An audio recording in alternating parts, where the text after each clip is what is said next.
Shalom semuanya, selamat sore Om Tante, teman-teman sekalian. Nama saya Andi, nama panjangnya Bernardinus Andi Prasmadita. Maunya sih saya masih 30-an, tapi ya ternyata udah nggak 30 lagi. Eh, saya punya satu istri dua anak, bukan dua istri satu anak. Kebetulan mereka hari ini berhalangan tidak bisa datang. Ada teman yang baru datang dari Jakarta, jadi perlu ditemenin. Saya juga nggak nyangka ternyata dari kiri sampai kanan hampir semua terisi.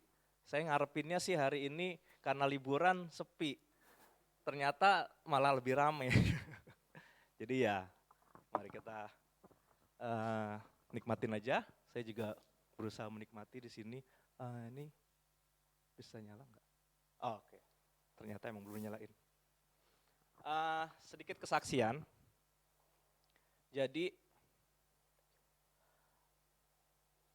untuk bisa sampai hari ini saya berdiri di sini, cukup banyak kejadian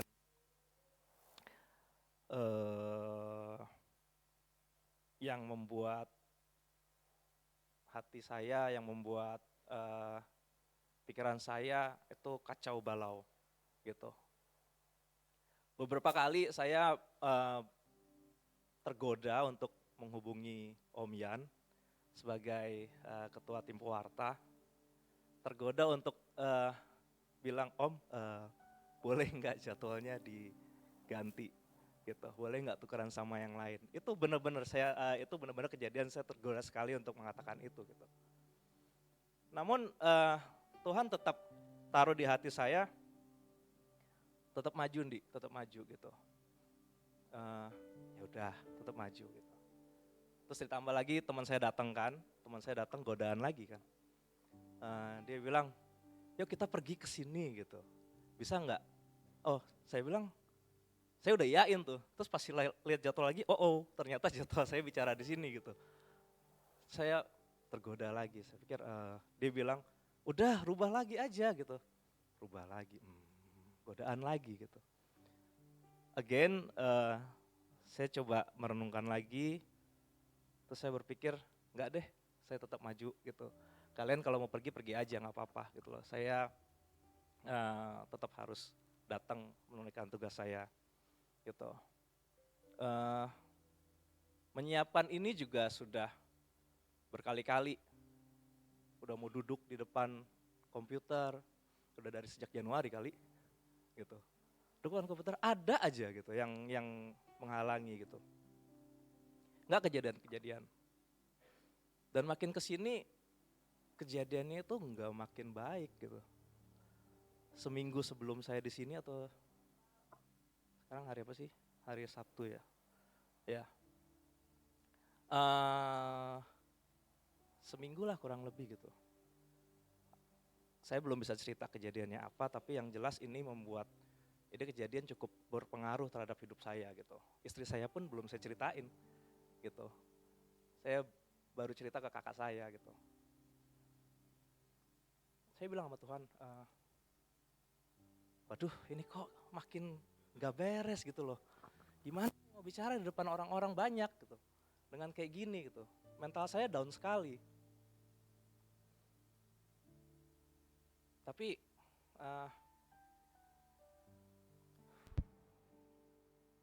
Tuhan tetap menguatkan saya gitu. Dia tetap bilang bahwa masalah adalah masalah. Selama kamu masih hidup, ya itu tetap akan ada gitu. Tapi saya juga tetap ada juga gitu loh untuk membantu kamu. Gitu. Ya akhirnya hari ini saya ada di sini. Terus tadi sebelum mulai kan kita biasa ada doa tim gitu. Waktu doa tim juga saya merasakan bahwa ternyata memang semakin kuat bahwa memang Tuhan pengen bicara sesuatu di sini. Jadi mudah-mudahan apa yang saya bicarakan nanti itu adalah yang memang dari Tuhan gitu.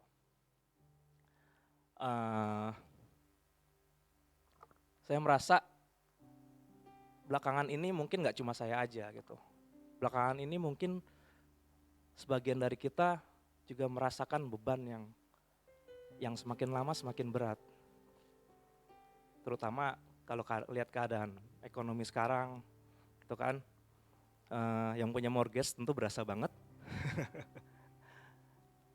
Yang tadinya bunganya mungkin cuma 3%-an, sekarang mungkin udah 6-7, siapa yang sudah sampai 7%?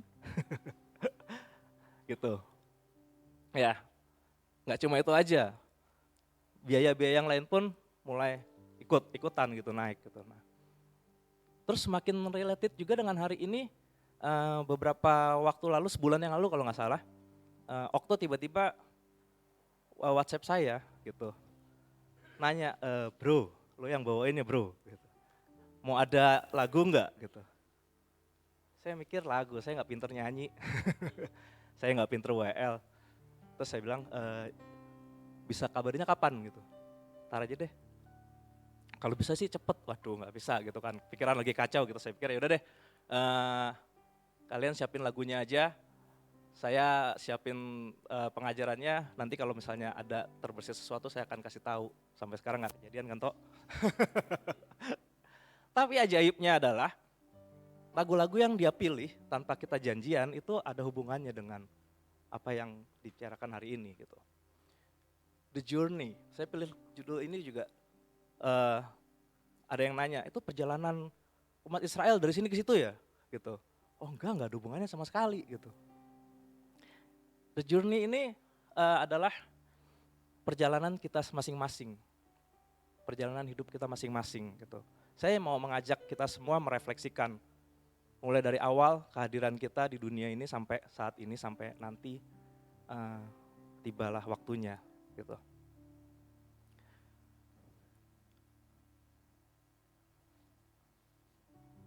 Ya, macet lagi dia. Bentar ya. Oke.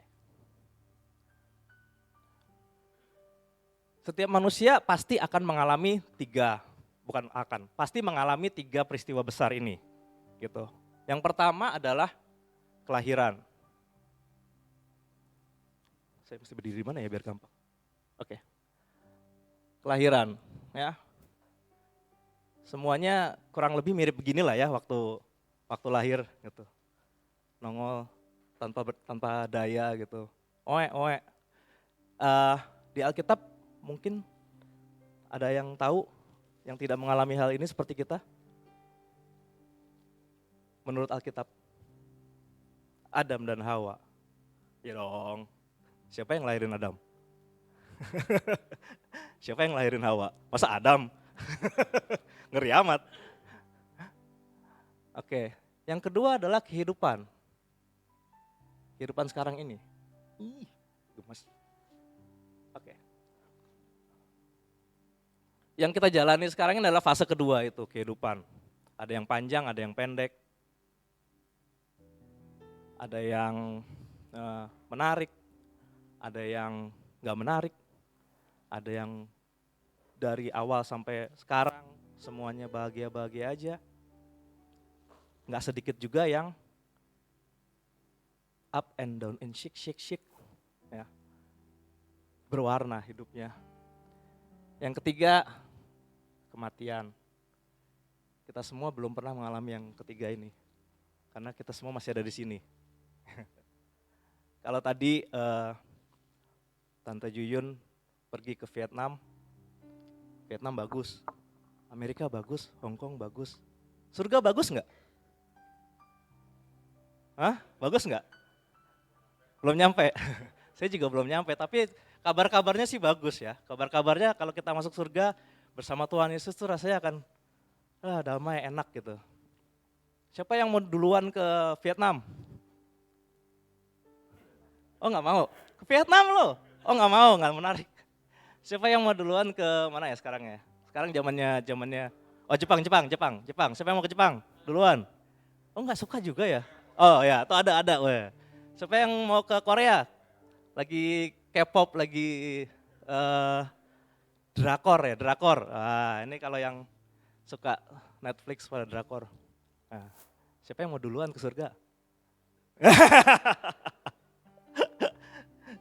Pada umumnya nggak mau loh orang gitu. Jok. Ya, eh, mari kita bahas satu-satu. Tiktok, kelahiran. Yang Tuhan mau bicarakan, yang Tuhan taruh dalam hati saya untuk disampaikan kepada tante, om, teman-teman sekalian adalah setiap kelahiran bukan kecelakaan.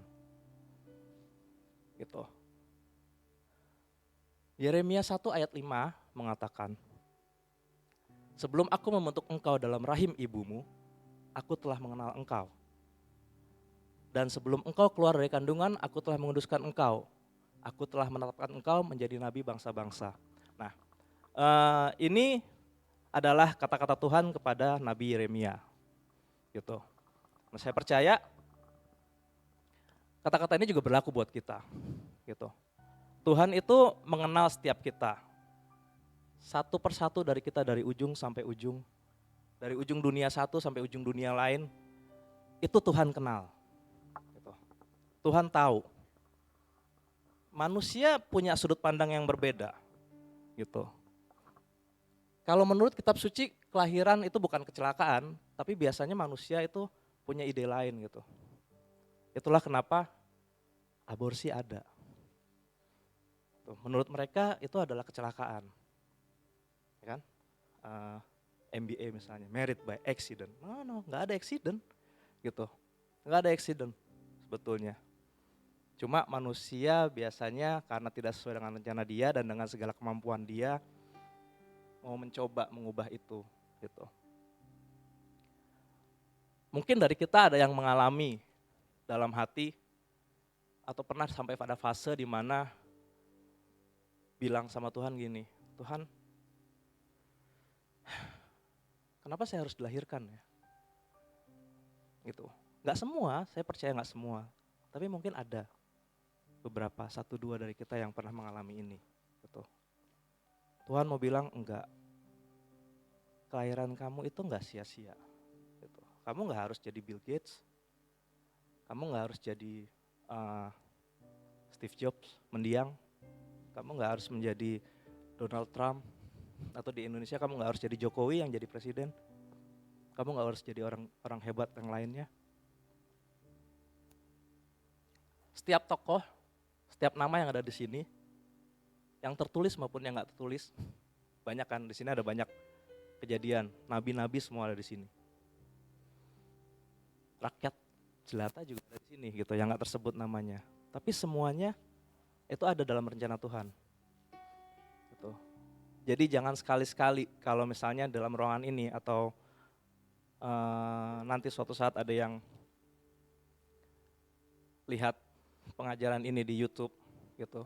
Jangan sekali-sekali pernah terbersit dalam pikiran kita bahwa kita lahir karena kecelakaan. Semua adalah rencana Tuhan.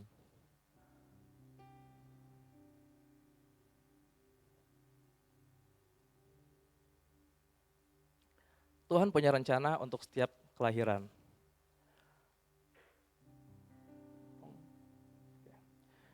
Di Kejadian 25 ayat 23. Karena sekarang zaman canggih, ada yang masih bawa Alkitab seperti ini enggak? Enggak ya, biasanya udah jadi Alkipad atau Alkifon. Lebih praktis, lebih gampang. Saya cuma mau cerita sedikit, kalau kita masih punya, jangan biarkan berdebu. Coba dibuka, rasanya akan beda.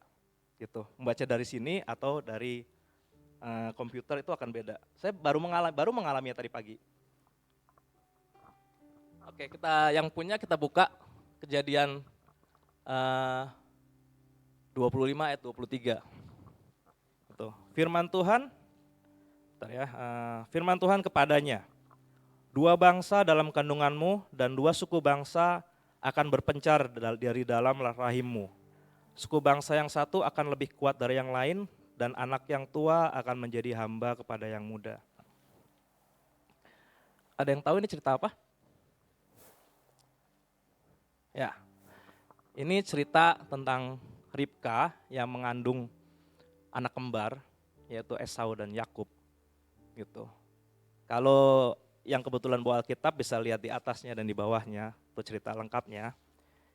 Jadi ceritanya adalah Ribka itu mandul dan Ishak itu berdoa kepada Tuhan supaya istrinya itu mengandung, dan Ribka mengandunglah anak 2 kembar. Dalam perut nih sekembar nih kayak berantem gitu. Mungkin kalau saya nggak pernah ngerasain ya. Tapi kalau ibu-ibu yang ada di sini merasakan kan ada sesuatu yang bergerak-gerak di dalam perut gitu. Kalau saya cuma bisa merasakan perutnya kakak saya dan perutnya istri saya waktu anak-anak itu masih di perut gitu. Nah ini bayangin ada 2 tapi itu gitu kan. Ribka sebel gitu. Terus dia ada agak putus asa sih Ribka ini. Dibilang di sini adalah mengapa aku hidup. Jadi dia merasa ngapain gitu loh, gua hamil tapi ini berdua berantem melulu gitu di dalam perut gitu. Mungkin udah saking neknya kali ya, mungkin muntahnya dia udah nggak kehitung kali. Tapi dia melakukan hal yang menurut saya sangat luar biasa untuk orang yang agak frustasi. Dia datang kepada Tuhan, tanya, kenapa ini? Nah inilah firman Tuhan kepadanya. Gitu. Jadi 2 anak kembar yang di dalam perut Ribka sudah dipersiapkan untuk menurunkan 2 bangsa besar. Nah, balik lagi ke kita. Tuhan juga punya rencana buat kita masing-masing. Balik lagi tentu mungkin aja bukan jadi CEO, mungkin aja bukan jadi apa enggak gitu loh. Di sini ada Yofi yang jago nyanyi, ada Yohana yang jago main piano. Mungkin ada teman-teman yang lain yang jago main gitar. Mungkin ada yang lain lagi jago alat musik, multimedia. Semua saling melengkapi. Gitu. Manusia mau berlomba-lomba untuk selalu menang. Manusia punya rencana, balik lagi ini adalah rencana manusia against rencana Tuhan. Tapi kalau rencananya nggak berhasil, manusia frustasi dan manusia cenderung ambil jalan pintas, ambil jalan yang enak aja.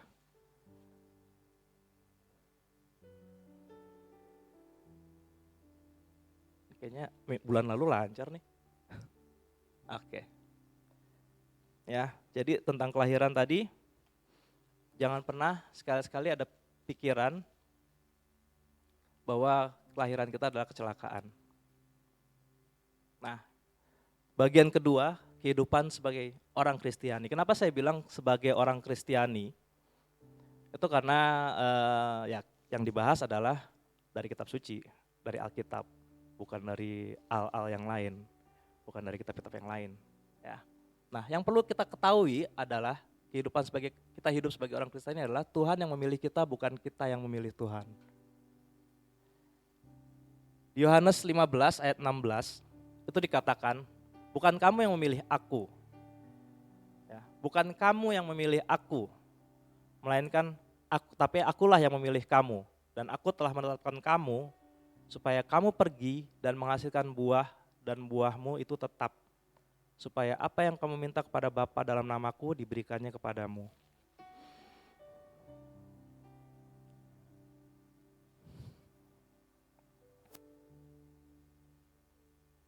Sebentar agak kering. Nah, biasanya kalau kita berpikir di dunia ini akan ada beberapa agama, ada beberapa kepercayaan. Terus orang berpikir bahwa saya memilih menjadi seorang Hindu, saya menjadi seorang Buddha, saya menjadi seorang Kristen, saya menjadi seorang Muslim. Terus semua pada merasa benar masing-masing dan merasa bahwa pilihan itu adalah benar gitu. Termasuk kita juga, kita merasa bahwa pilihan kita benar menjadi seorang Kristiani. Dan mudah-mudahan ini bukan salah satunya ya. Kadang-kadang saya suka mendengar bahwa orang Kristen itu suka bilang bahwa kita pasti masuk surga, yang lain enggak. gitu. Ya kan? Kita masuk surga, yang lain enggak. Pernyataan yang pertama itu benar, kita pasti masuk surga karena nggak ada jalan lain selain Tuhan Yesus gitu. Tapi pernyataan yang kedua itu cenderung tendensius. Pernyataan yang kedua itu membuat kita menjadi menghakimi orang lain. Lawong yang punya surga aja nggak ngomong apa-apa ke kita gitu. Ya kan? Yang dia ngomong itu adalah yang kita tahu adalah yang dia ngomong itu adalah yang tertulis gitu. Tapi seperti agama Katolik, kita punya pengajaran itu enggak cuma dari sini doang. Agama Katolik itu juga berdiri atas tradisi-tradisi. Ya, ini juga terbentuk dari cerita-cerita orang, gitu. Cerita-cerita orang-orang yang mengalaminya, gitu. Ya, jadi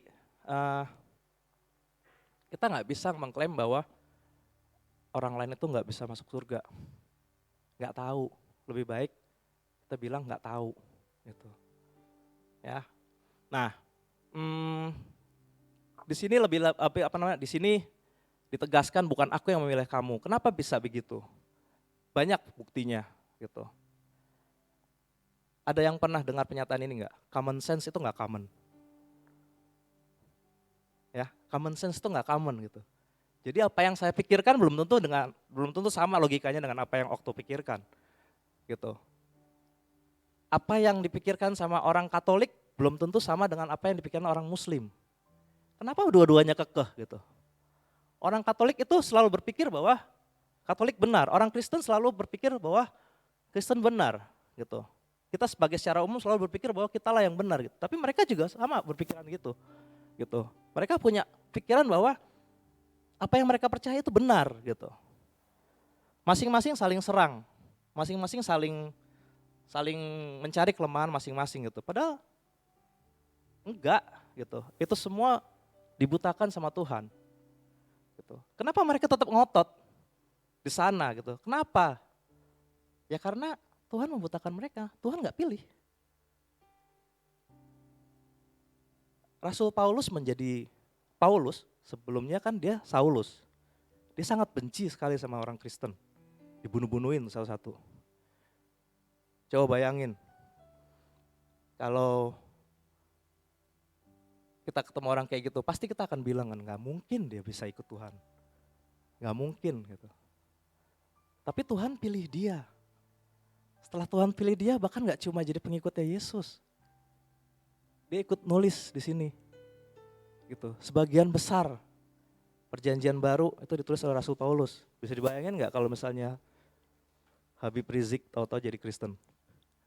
Gempar dunia gitu. Ya, kurang lebih begitu waktu itu. Jadi kita jangan bertinggi hati, kita jangan sombong bahwa kita itu ngikut Kristus. Kita itu beruntung. Saya itu Katolik dari bayi gitu. Saya bisa related dengan ini gitu. Kalau saya kepilih gitu. Dan saya kebetulan sampai sekarang masih bertahan karena Tuhan taruh di hati saya apa yang saya yakini sekarang ini adalah benar. Iya dan amin. Gitu. Tapi kalau buat orang-orang yang dibaptis atau ikut Kristus ya sudah besar, itu juga sama, dipilih. Karena Tuhan taruh di hati mereka, di hati kita keyakinan itu. Nah, dalam hidup selalu ada masalah. Banyak masalah banyak contoh di Alkitab, aku mau ambil 2. Salah satunya adalah dari 1 Samuel 7 sampai 22.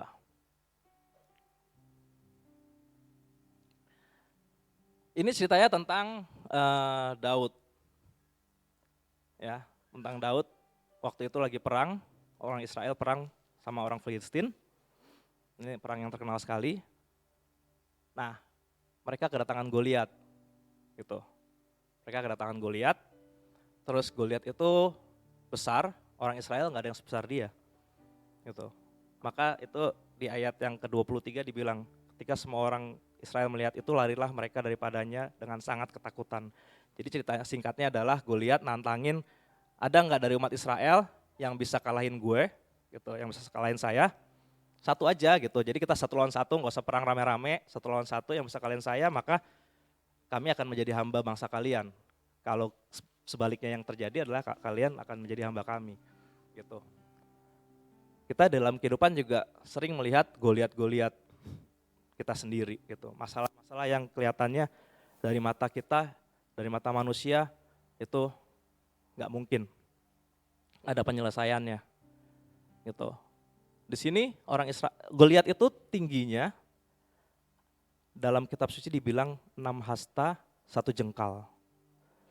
1 hasta tuh kira-kira kemarin kebetulan saya cari di internet itu antara 45 cm sampai 50 cm. Karena ada beberapa versi ya.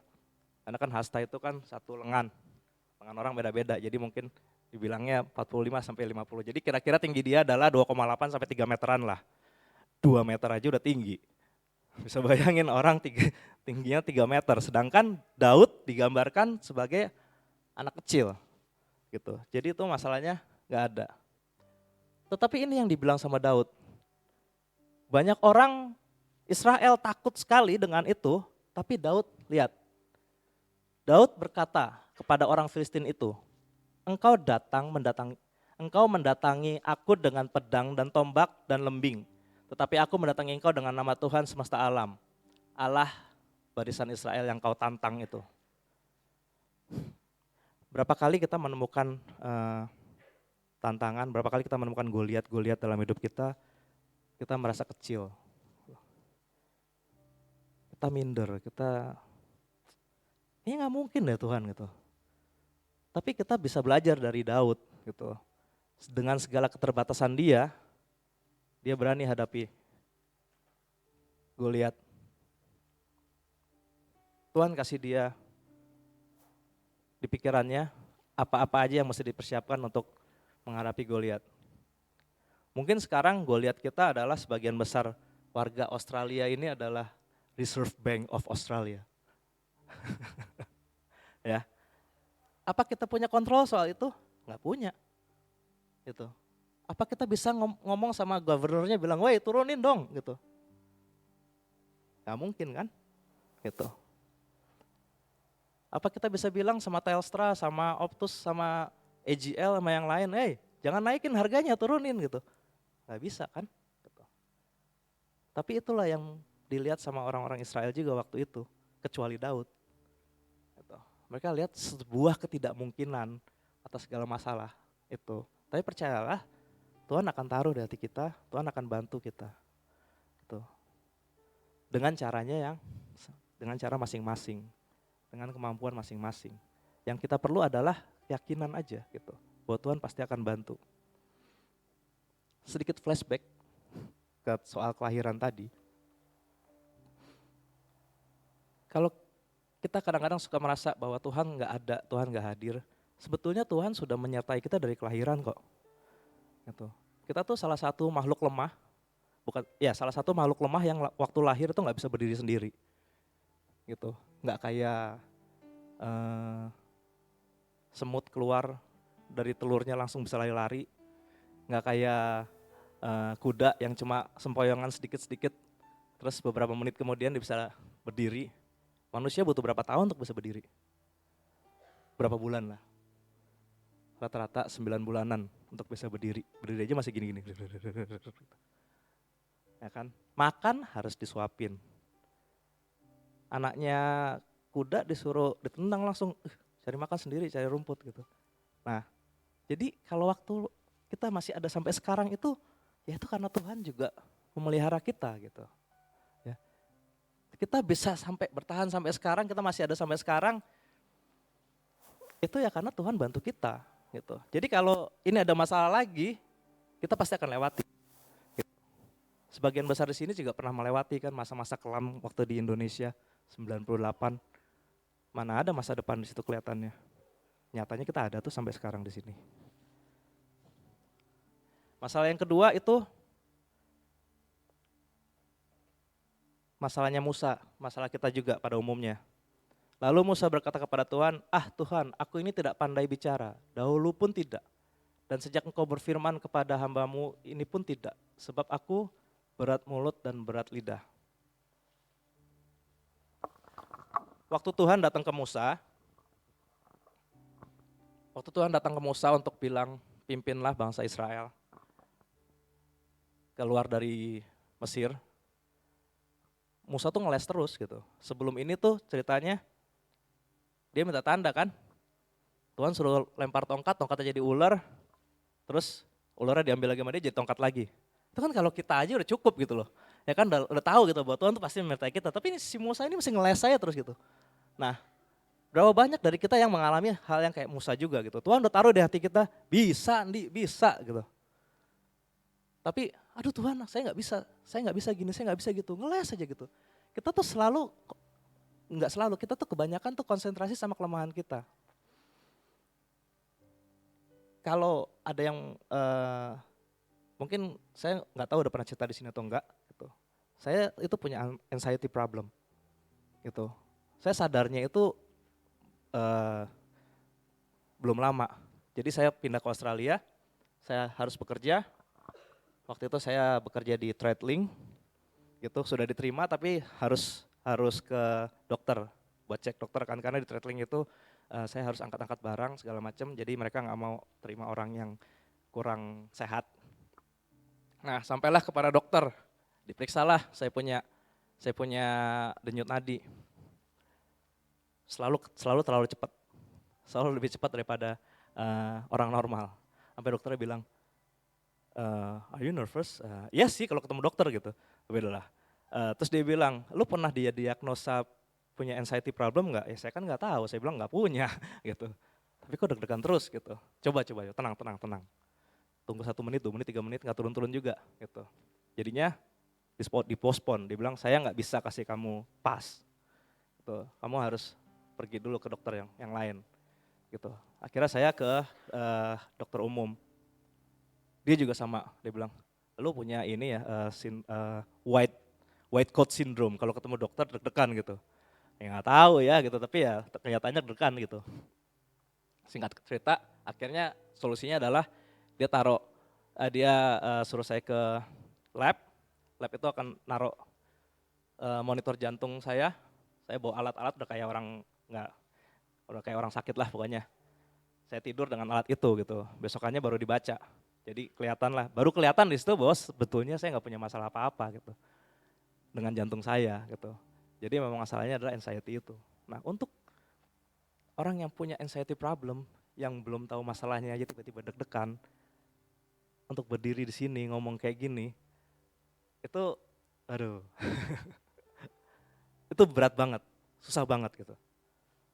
Jadi saya berdiri di sini tuh karena ya Tuhan kasih saya kekuatan.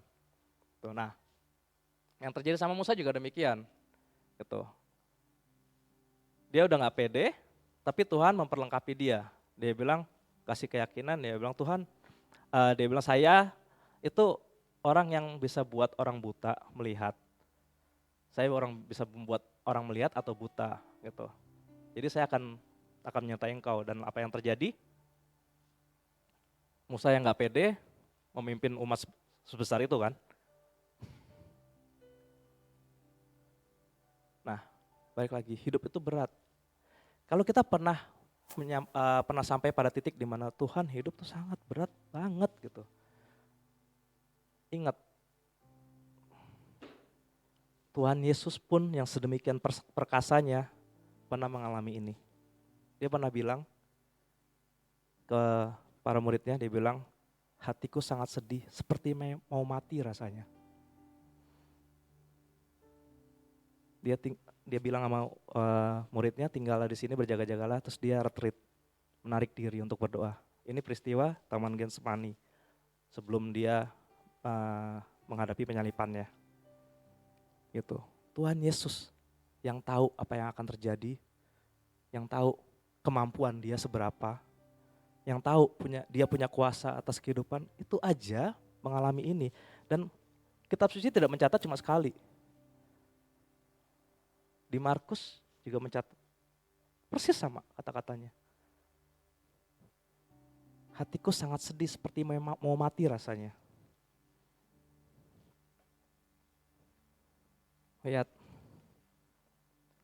Tuhan Yesus 100% Tuhan, 100% manusia. Ini salah satu sisi manusianya. Gitu.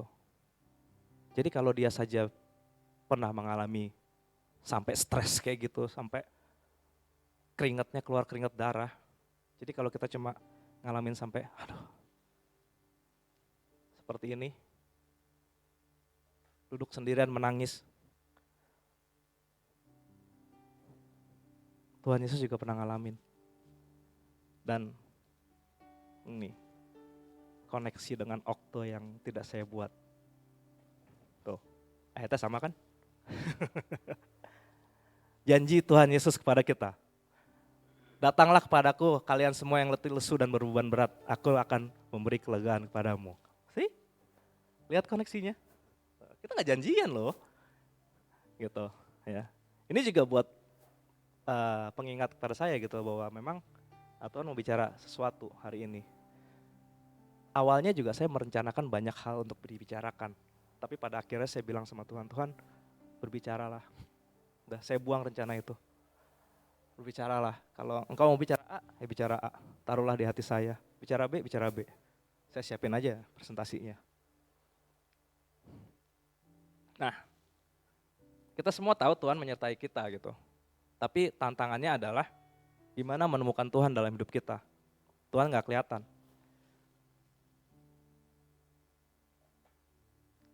Stop atau pause. Ambil nafas, retreat, tarik diri dari keramaian. Kita gak bisa mikir kalau kita tetap sibuk aja sama kegiatan kita sendiri gitu.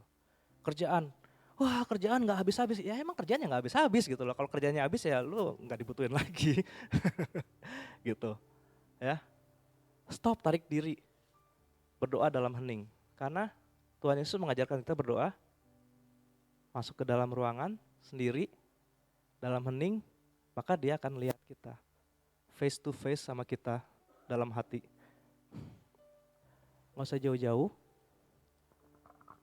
Kalau yang di rumahnya dekat sama gereja, ada tabernakel.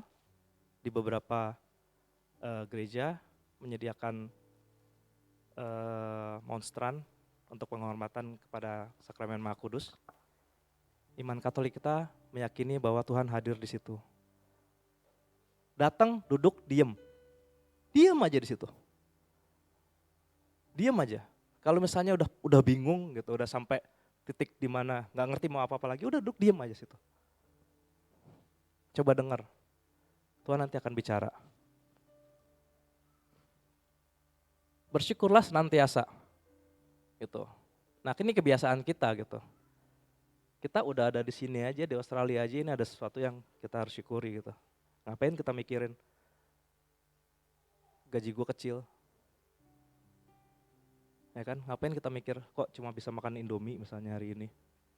Gitu. Kok cuma bisa makan pho? Gue kan pengen makan hurricane misalnya gitu.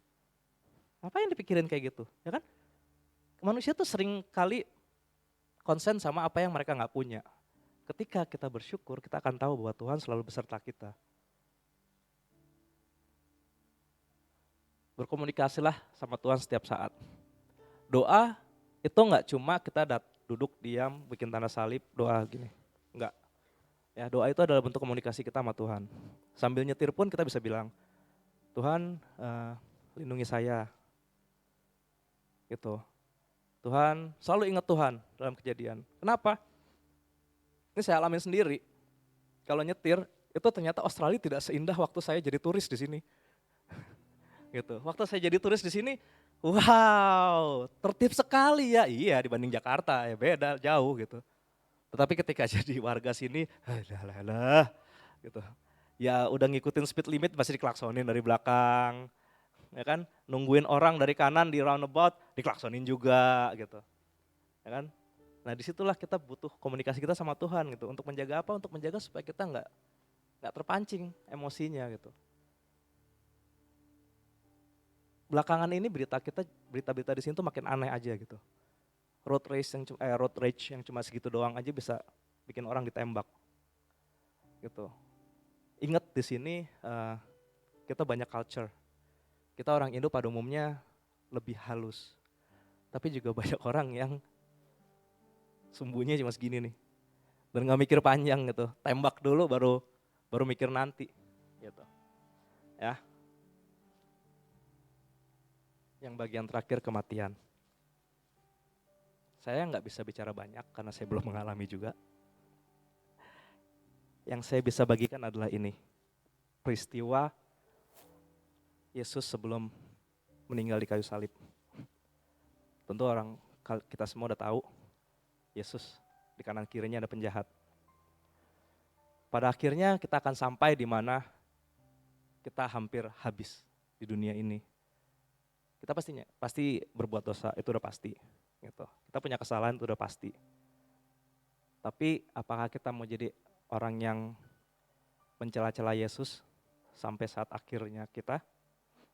Atau kita mau menjadi orang yang satu lagi, yang menyadari kesalahan, yang bilang sama Tuhan Yesus, kalau engkau masuk surga, bawalah aku juga. Kita mau Tuhan Yesus biarin kita, atau kita mau Tuhan Yesus katakan ini kepada kita. Balik lagi, Tuhan, manusia punya rencana, Tuhan punya rencana juga. Nggak jaminan di sini om tante yang lebih sepuh dari saya duluan daripada saya. Nggak jaminan kita sebagai orang tua duluan daripada anak-anak kita. Nggak jaminan, kita nggak ada yang tahu. Jadi tugas kita sebagai orang dalam perjalanan hidup kita, mendekatkanlah diri kepada Tuhan. Kenapa ini saya bawa? Ini salah satu contoh mendekatkan diri kepada Tuhan, baca Alkitab. Ini saya bawa kenapa? Karena ini ada di kamar saya setiap hari, tapi cuma ada di meja. Dah, saya cuma liatin doang. Ada, gitu. Ada. Tapi jarang banget saya buka. Tuh.